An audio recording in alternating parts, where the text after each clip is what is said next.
பழுகல் அருகே ஜூஸ் என நினைத்து மண்ணெண்ணெயை குடித்த 2 வயது குழந்தை பலி. கன்னியாகுமரி மாவட்டம் பழுகல் அருகே உள்ள தேவிகோடு பகுதியைச் சேர்ந்தவர் அனில், வயது 38. இவரது மனைவி அருணா.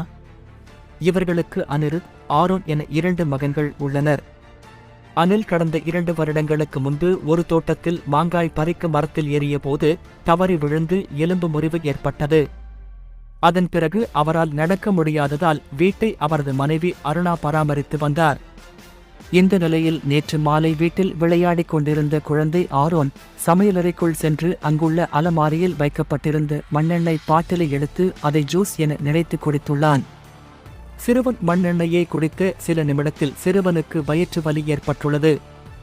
உடனடியாக தாயார் அருணா ஓடி வந்து பார்த்தபோது உடலில் மண்ணெண்ணெய் நாற்றம் வீசியதால் உடையில் மண்ணெண்ணெய் சிந்தி இருக்கலாம் என நினைத்து உடையை மாற்றியுள்ளார். ஆனால் அதற்குள் சிறுவன் திடீரென வாந்தி எடுத்தான். அப்போதுதான் குழந்தை மண்ணெண்ணெய் குடித்தது தெரிய வந்தது. இதை பார்த்து சிறுவனின் தாய் கதறி அழுதார். பின்னர் உடனடியாக சிறுவனை காரகோணத்தில் உள்ள தனியார் மருத்துவக் கல்லூரியில் சிகிச்சைக்கு சேர்த்தனர். அங்கு முதலுதவி அளித்த பின்னர் சிறுவனை திருவனந்தபுரம் அரசு மருத்துவக் கல்லூரி மருத்துவமனைக்கு கொண்டு சென்றனர். ஆனால் அங்கு சிகிச்சை பலனின்றி இன்று காலை ஆரோன் பரிதாபமாக உயிரிழந்தார். தொடர்ந்து இச்சம்பவம் குறித்து பழுகல் போலீசார் வழக்கு பதிவு செய்து விசாரணை நடத்தி வருகின்றனர்.